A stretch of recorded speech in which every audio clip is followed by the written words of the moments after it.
Fala galera do canal Elite Oculta, quem não me conhece, eu sou o Fael Portinari. E antes de começar o vídeo, eu quero falar de uma novidade aqui rapidinho para vocês.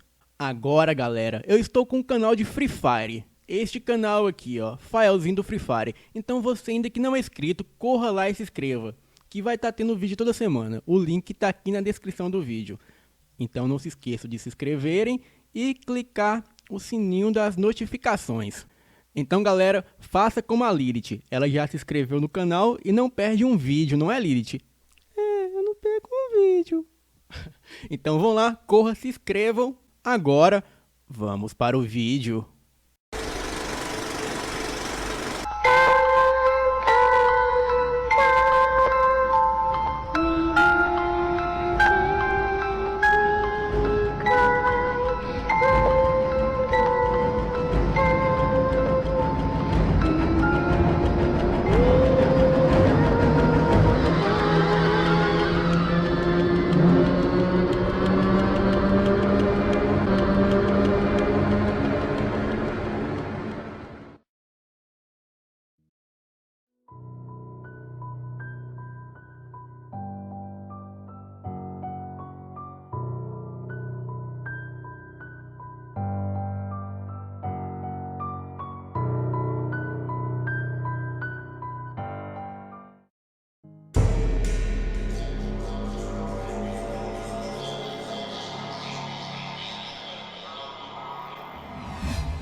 O que vou contar a vocês aqui não aconteceu comigo, e sim com o meu pai, quando ele tinha 16 anos, lá na década de 70.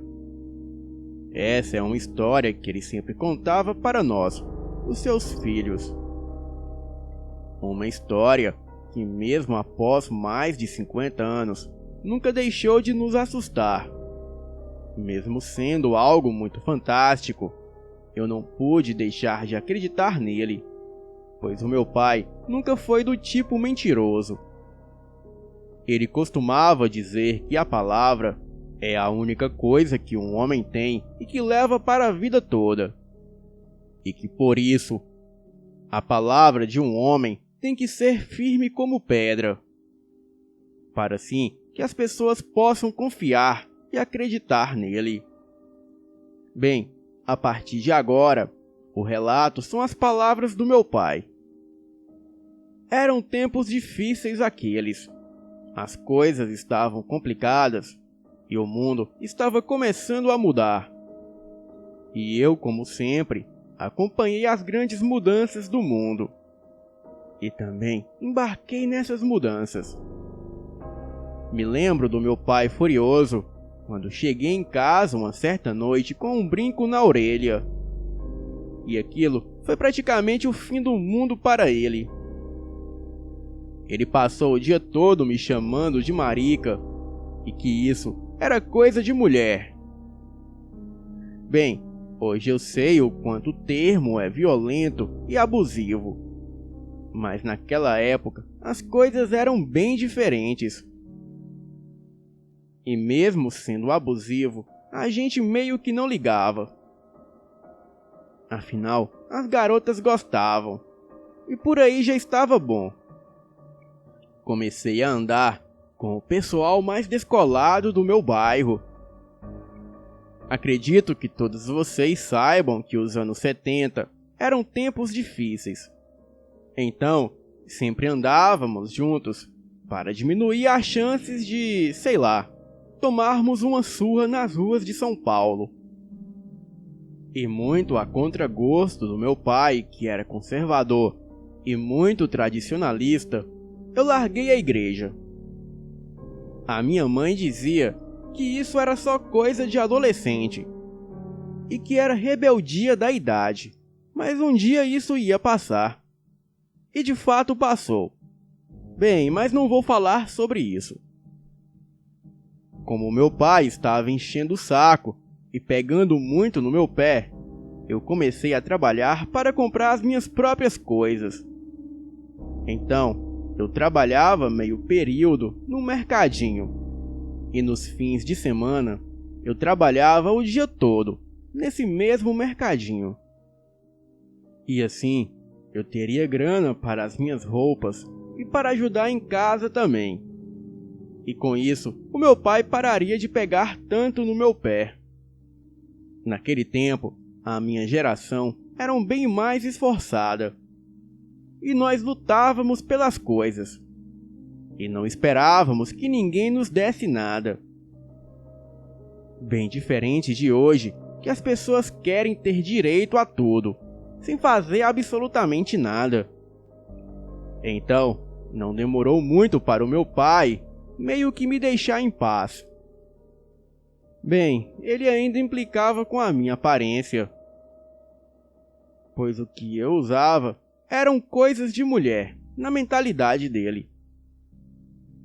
Mas isso tudo foi ficando tão normal entre os amigos e as pessoas no mundo todo que ele parou de implicar. E de um certo modo até me respeitava mais por trabalhar e estudar. E sempre manter as minhas boas notas. Naquela época não tinha isso de baile funk. E nós íamos a bailes para dançar, paquerar e descolar uns beijos. Bem, em uma sexta-feira de 1974, eu tinha 19 anos. E eu me lembro como se fosse hoje. Eu tinha acabado de receber o meu pagamento do mês. E eram mais ou menos 150 cruzeiros, que equivaliam a meio salário da época. Hoje em dia, é algo em torno de R$ 80. Bem, no caminho mesmo, eu parei num orelhão e liguei para os meus amigos perguntando onde iríamos naquela noite. Eles disseram que por perto não tinha nada, mas que a galera estava falando de uma festa em uma boate num bairro vizinho. Combinamos então de nos encontrarmos todos juntos na entrada do baile, às 9 da noite. E assim, poderíamos entrar todos juntos. Acontece que, me arrumando, eu perdi meio a noção do tempo.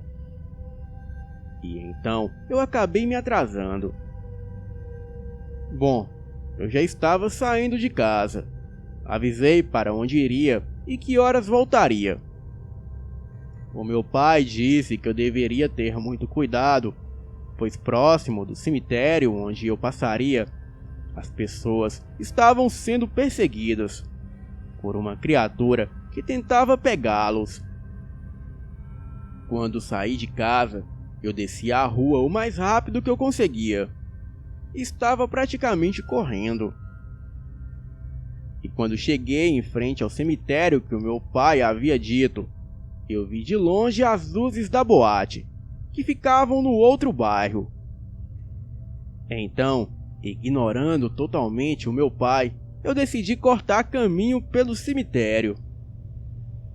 Era um cemitério imenso e famoso que tem em nossa cidade.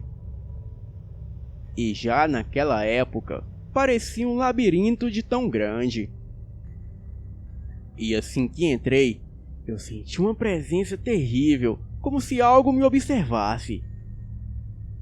Então, continuei andando devagar. A minha boca salivava e um nó na garganta me deixava ansioso. Era como se algo de muito errado estivesse se passando. Eu já estava perto do portão de saída do outro lado do cemitério, quando ouvi um rosnado como de um cachorro rouco perto de mim. Senti um fedor de carniça forte que me causou náuseas.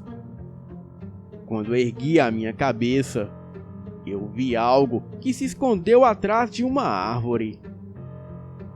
Era como um vulto negro que se escondia ali. Bem, eu fiquei parado, olhando para aquilo. Mas sabia que se eu ficasse ali parado, aquela coisa me pegaria. E sabe lá o que diabos era aquilo. Bem, fiquei parado por uns 15 segundos. Acho que aquela coisa perdeu a paciência e saiu de trás da árvore. E aquilo era como um grande homem com corpo de cachorro, mas com pouquíssimos pelos. Tinha o focinho alongado e as orelhas de pé. E era como um cão desses da raça pastor alemão. Então, eu comecei a gritar por socorro, enquanto corria de volta para a direção de onde eu tinha vindo. E atrás de mim, eu ouvia aquela coisa correr como um cavalo ou algo pesado. Dava para ouvir a respiração ofegante dele chegando cada vez mais perto de mim. Eu sabia que não daria para correr por muito tempo. Então, eu fiz a coisa que parecia ser mais sensata a se fazer. Ali no cemitério havia um pé de goiaba. Eu sabia que uma coisa daquele tamanho não conseguiria subir numa árvore como aquela. Por se tratar de uma árvore cheia de galhos e muito emaranhada. Então eu subi o mais rápido que pude. Mas mesmo assim, aquilo agarrou a minha calça, arrancando um pedaço da boca da calça. E eu fiquei lá em cima com aquela coisa tentando me pegar. Aquela coisa pulava e eu gritava por ajuda. E assim foi até umas 3 da madrugada, quando o vigia do cemitério apareceu com 2 policiais à minha procura. E assim que ouvi a voz dos policiais, eu gritei muito alto. E aquela criatura, vendo as luzes das lanternas se aproximarem, acabou saindo correndo dali. A polícia me acompanhou até em casa. E assim que cheguei, eles contaram toda a história para o meu pai. O meu pai me deu uma bronca enorme e eu fiquei sem sair de casa por quase um mês. Eu só saía de casa para a escola e da escola para o trabalho. Mesmo eu com 21 anos de idade. Contei o que havia acontecido para os meus amigos e eles acreditaram em mim, pois muita gente comentava que havia mesmo esse tal lobisomem neste cemitério.